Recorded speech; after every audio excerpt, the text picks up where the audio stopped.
So one of the first famous graves you encounter at the Arlington National Cemetery is that of the President John F. Kennedy and his family. This grave was modified in 1967 because 16 million people had come by over the 2 previous years to visit primarily the president, and since then it has been beefed up. The stone you see there is the Joseph P. Kennedy memorial stone, as he lost his life in World War II. His body was never recovered. This is the grave of Edward Moore Kennedy, the third brother, famous, and Robert Francis Kennedy, the senator who was murdered in Los Angeles after running for president in 1968. The grave is visited more than any other grave at Arlington Cemetery, and in the 5 or 10 minutes I was here, I could estimate about 300 people came by to honor the president and his family, or maybe they're just curious or just whatever. But it was it's poignant and it's moving. I think I've been here about 7 or 8 times now. The flame was lit by Mrs. Kennedy at the funeral. As we move on around the cemetery, there are remarkable graves. This is the grave of Abraham Lincoln's son, Robert Todd, who was a railway executive. This is the grave of President William Howard Taft, the 27th President of the United States, following Theodore Roosevelt, and the only president to later become Supreme Court Justice. Abner Doubleday, who did not invent baseball, but was a Civil War general and figured in the Battle of Gettysburg and others, is buried here. This is also the grave of Montgomery Meigs and his son.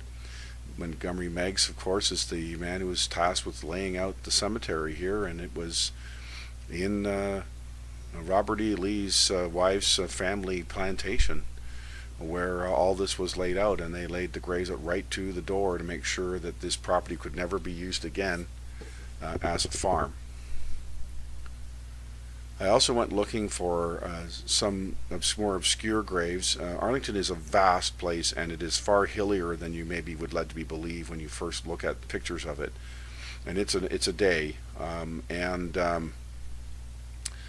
so I went looking for some interesting graves that are not on the beaten track that I was curious about.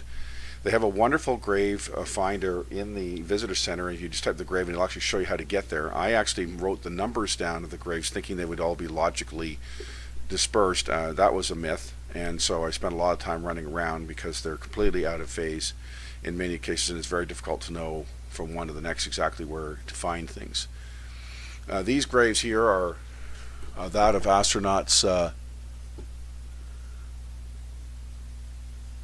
Grissom and Chaffee, who perished in the Apollo fire in 1967. Roger Chaffee was the lunar module pilot on a flight without a lunar module, of course, as well had been a U-2 pilot during the Cuban Missile Crisis, and he was in the right seat of the command module. Virgil Gus Grissom was the mission commander, and the fire began near his left leg, and of course with the high oxygen atmosphere in the spacecraft on the pad, they perished in about 14 to 15 seconds due to oxygen inhalation. This is James Benson Irwin. He was the lunar module pilot on Apollo 15, and along with Dave Scott walked on the Hadley Apennine area of the moon. A wonderful man. And Don Isley was the one of the astronauts on Apollo 7, and was part of the crew that didn't get along with mission control as well as others had, perhaps. And here's a white-tailed deer in the middle of the cemetery resting in the shade. I didn't expect to see that, but it's a very peaceful place, Arlington Cemetery, especially when you get away from where the crowds tend to go. And so I was going across the cemetery to look for other graves, and found this deer in the shade of this big tree here. So I happened upon a funeral that was about to begin, a veteran who was about to be interred. And here's the horse-drawn caisson and the riderless horse with the boots reversed in the stirrups. And I asked the gentleman minding it if I would be permitted to take a picture of the horses. The funeral occurred about 15 or so, 20 minutes later, and they ask you not to film the funerals at the cemetery. Some other famous graves I counted on. This is James Doolittle, who launched a famous raid on Tokyo in 1942, and later was the top general of the United States 8th Air Force over Europe. True hero of World War II. Stuart Allen Ruza, Apollo Command Module pilot for Apollo 14, another astronaut who had served with distinction throughout those years. Maxwell Davenport Taylor, so General Max Taylor, who had been, of course, General Chief of the Joint Chiefs of Staff during the Kennedy administration and into the Johnson administration, and figured heavily in decisions with Vietnam, was highly respected. And again, the sea, regrettably, of so many young lives that never got a chance to come to fruition due to the political realities of the world that they lived in and that we perhaps continue to live in today. The headstones are given by the United States military.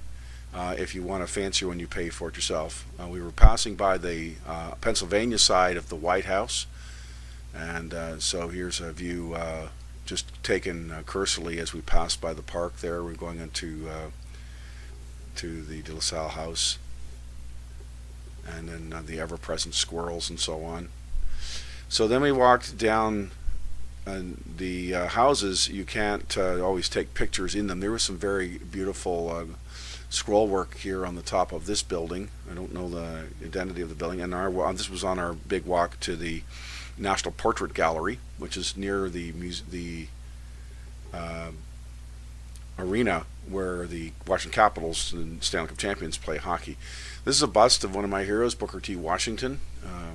Was a great educator of post-slavery African Americans right up until his death in 1915, primarily from overwork.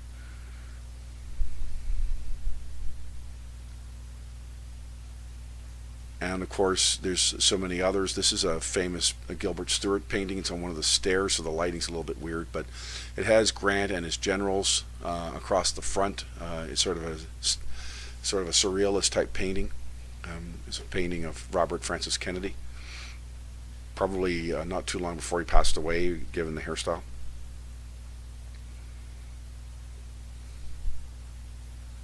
And of course we have the presidential portraits, but before you get there, there's a lot of the other beautiful ones. This is a famous one of Benjamin Franklin.